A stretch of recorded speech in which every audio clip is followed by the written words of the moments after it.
Ողջույն, յուրաքանչյուր երեքշաբթից շաբաթ մենք հանդիպում ենք կյանքի համահաղորդման եթերում և փորձում հասկանալ, թե ինչու են առաջանում շատ և շատ հիվանդություններ, որն է մեզ համար առողջարար սնունդը և ինչ նորություններ են տեղի ունենում բժշկական աշխարհում։ Այսօր մեր եթերում դիտեք Տզրուկաբուժությունը ողնաշարային հիվանդությունների դեպքում, պանիր, սննդամթերք, որ անպակաս է մեր սեղանից, վերջին բացահայտումները այն մթերքների մասին, որոնք կօգնեն առողջ սիրտանոթային համակարգ ունենալ։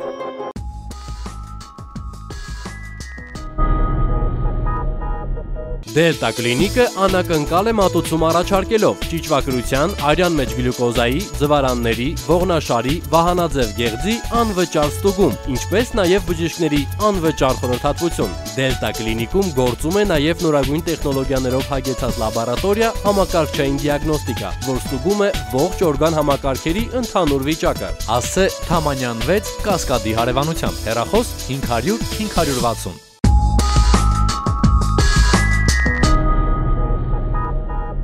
Ողնաշարային հիվանդությունների դեպքում ոմանք խորհուրդ են տալիս դիմել մարմնամարզական վարժություններին, ոմանք էլ դեղորայքային բուժմանը, իսկ որոշ դեպքերում էլ արդյունավետ է տզրուկաբուժությունը։ Այսօր խոսելու ենք հենց այս մասին։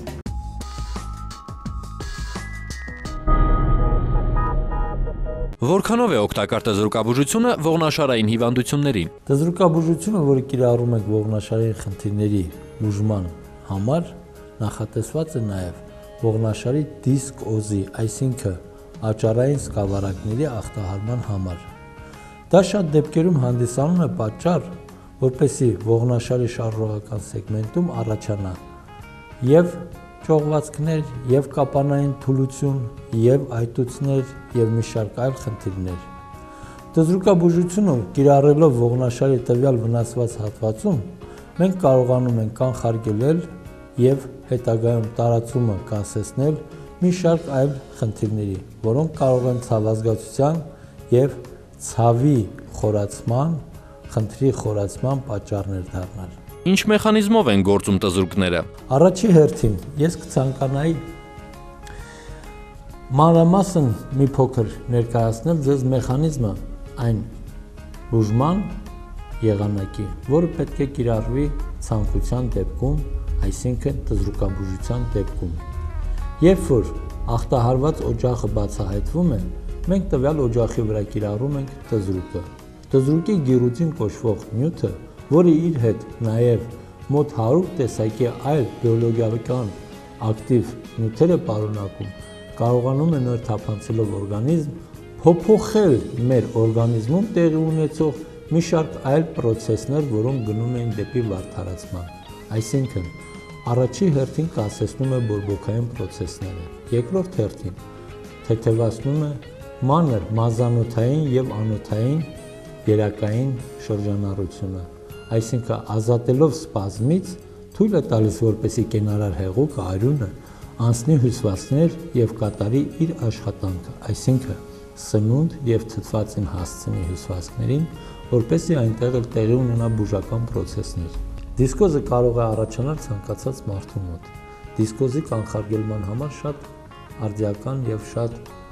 ձեռնատու է կիրառել տզրուկաբուժությունը։ Տզրուկաբուժության ժամանակ դիսկոզը կոնկրետ կարողանում են կանխարգելել առաջի հերթին ապահովել նորմալ սնուցում հյուսվածքներում։ Ապահովել սնուցում դա նշանակում է հնարավորություն տալ, որպեսզի կենարար հեղուկը, արյունը հասնի հյուսվածքներին և հասցնի սնունդ և թթվածին տվյալ հատվածներում։ Այսինքն մենք պետք է կատարենք մի աշխատանք տզրուկի օգնությամբ, որը հասու չէ բոլոր մարդկանց, բայց կարելի է կիրառել նաև բոլոր մարդկանց։ Դրանից հակացություններ չկան։ Տզրուկաբուժությունը հակացությունների համար կարելի ասել ամենանվազագույն երևույթն է։ Այսինքն, եթե մենք դեղորայքի միջոցով փորձենք ինչ-որ խնդիրներ լուծենք մեր օրգանիզմում, դա նշանակում է, որ պետք է մենք իմանանք ալերգիկ ենք թե ոչ այդ դեղորայքի հանդեպ, ինչպիսի ազդեցություն կկատարի մյուս օրգանների վրա, և դրա պատճառով mēs կարող ենք վստահաբար ասել, որ տզրուկաբուժության ժամանակ, երբ որ կիրառում ենք խնդիրների բուժման համար, կարելի է վստահաբար ասել, որ տզրուկը օգուտ է տալի ոչ միայն տվյալ հատվածի օջախի խնդիրները լուծելուն, այլ նաև օգուտ է տալի ամբողջ օրգան համակարգին։ Անցնելով արյան մեջ, նա կարողանում է բուժել մնացած բոլոր հատվածներում եղած բորբոքային պրոցեսները եւ այլ խնդիրները։ Դզրուկը ինքը բնության կողմից օժտված է կատարելագործման, ինքնակատարելագործման հնարավորություններով, այսինքն այդ օժտված լինելը նրա հնարավորություն է տալի մարդու եւ հիվանդությունների հետ միասին զարգանալ, ձևավորելով պաշտպանական ռեակցիա եւ իր օրգանիզմում եւ այն օրգանիզմերում, որտեղ որ կիրառվում է դզրուկաբուժությունը։ Մեզ մոտ գործում են ակցիաներ։ Ակցիաները վերաբերվում են ողնաշարային խնդիրների, հիվանդությունների զննման, դիագնոստիկայի, այսինքն եւ անվճար խորհրդատվությանը։ Այսինքն դուք կարող եք գալ մեզ մոտ, մենք կուսումնասիրենք ձեր խնդիրները, կկայացնենք բուժման եղանակների որոշումը, ցանկության դեպքում համեցեք այցելեք մեզ։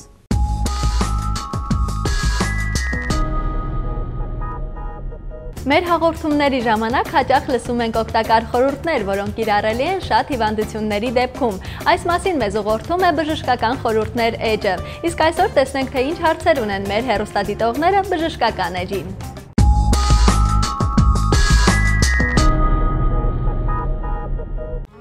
30 տարեկան եմ, 2 տարի է ինչ ամուսնացած եմ, սակայն բեղմնավորում չի գրանցվել։ Մի զարդադրության ժամանակ ցավեր ունեմ որովայնի ստորին հատվածում։ Խորեն Հովանեսյան։ Հաշվի առնելով մեր հարց տվողի տարիքը, մենք ենթադրում ենք, որ իրեն մոտ կա շագանակագեղձի բորբոքում։ Դրա համար խորհուրդ կտայինք անպայման զերծ մնալ բավականին շատ հեղուկներ օգտագործելուց, թթու կծու օգտագործելուց, կատարել ակտիվ կյանք, շատ քայլել, զբաղվել ֆիզկուլտուրայով եւ բացի դա անպայման դիմել բժշկի, ուրոլոգի, որպեսզի իմանաք ինչ չափերի է շագանակագեղձի չափերը։ Եվ մեր կենտրոնի կողմից խորհուրդ կտայինք օգտագործել կես բաժակ ամեն օր օգտագործել կես բաժակ դդումի հյութ օրը 2 անգամ, միաժամանակ նաև օգտագործել 25-30 հատ դդմի կորիզներ։ Իհարկե դդմի կորիզ մենք խորհուրդ կտանք, որ ինքը օգտագործի, ընդհանրապես ոչ թե ինքը, այլ բոլորը օգտագործեն տարին 12 ամիս։ Բացի այդ, խորհուրդ կտայի նաև մի այսպիսի բաղադրատոմս, վերցնել նեխուրի հյութը, հավասար չափաբաժնով խառնել մեղրի հետ եւ օգտագործել 1 ճաշիկ տալ օրը 1 անգամ առավոտյան սոված փորին։ Հետևեք մեր խորհուրդներին եւ եղեք առողջ։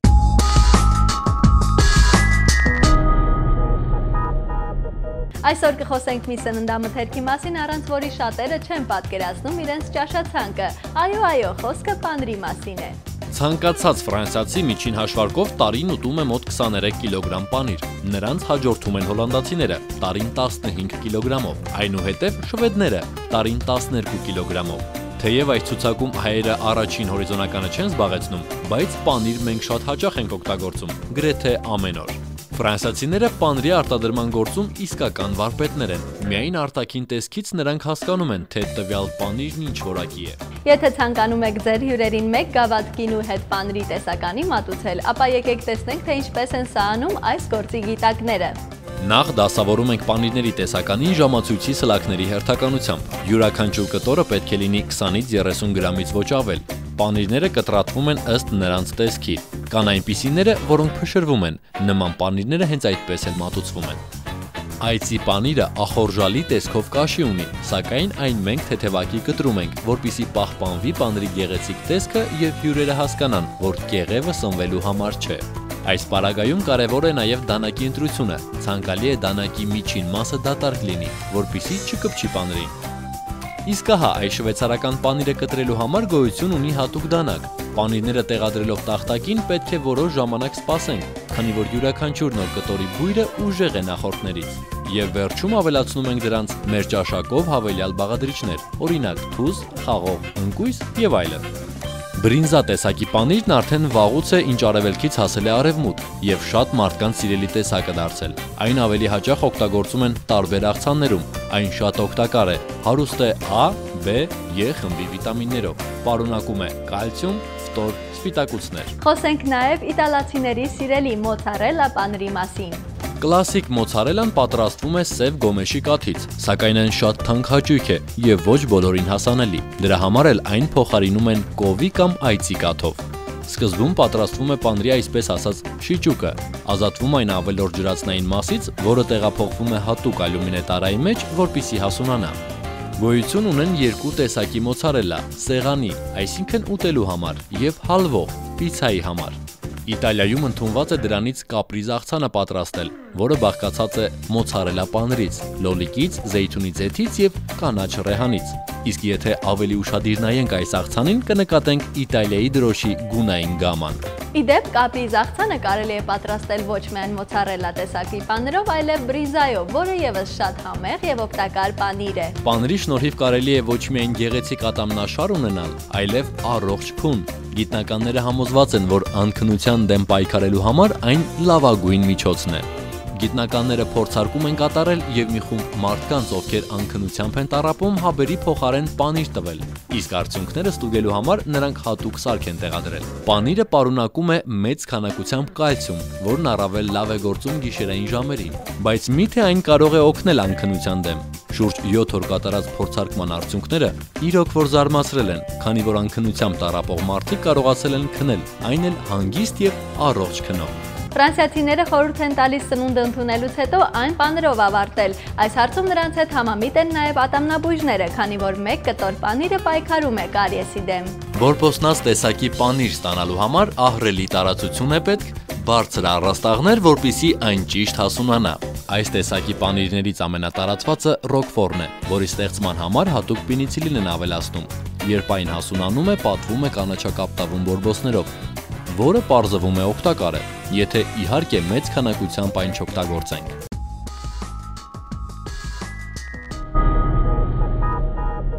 Ավոկադո, ձկնատեսակներ, նուր, բրոկոլի, ինչն է կապում այս սննդամթերքներին։ Ըստ գիտնականների դրանցից ցանկացածի օգտագործումն էլ նպաստում է սիրտանոթային հիվանդությունների կանխարգելմանը։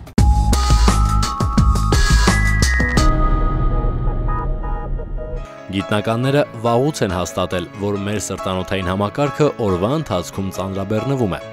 Այդ պատճառով էլ նրանք նշում են այն սննդամթերքները, որոնք կօգնեն առողջ սրտանոթային համակարգ ունենալ։ Եվ այսպես, առաջին հորիզոնականում ավոկադոն է, որը կարգավորում է արյան մեջ խոլեստերինի քանակը։ Ավոկադոին հաջորդում են ծովամթերքները, տարբեր ձկնատեսակներով, որոնք պարունակում են օմեգա-3 նյութը եւ խորհուրդ տրվում շաբաթը գոնե 2 անգամ օգտվել ձկնատեսակներից։ Նուրն ըստ բժիշկների եւս օգտակար է, հատկապես նռան նյութն ամրացնում է անոթները եւ օգնում արյան շրջանառության հարցում։ Հաջորդ մթերքը բրոկոլին է, որը պարունակում է վիտամին K եւ կենսական ակտիվ նյութեր, որոնք էլ կնպաստեն առողջ լինելու հարցում։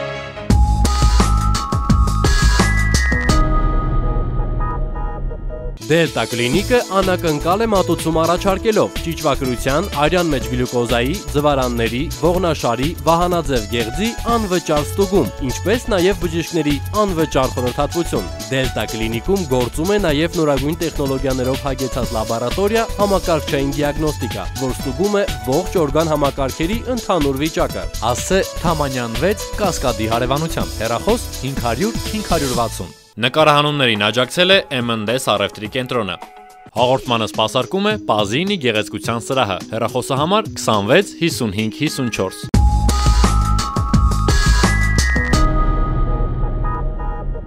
Օգտվեք մեր օգտակար խորհուրդներից, անպայման մարզվեք եւ կլինեք առողջ։ Իսկ եթերում կյանքի համներ, կհանդիպենք։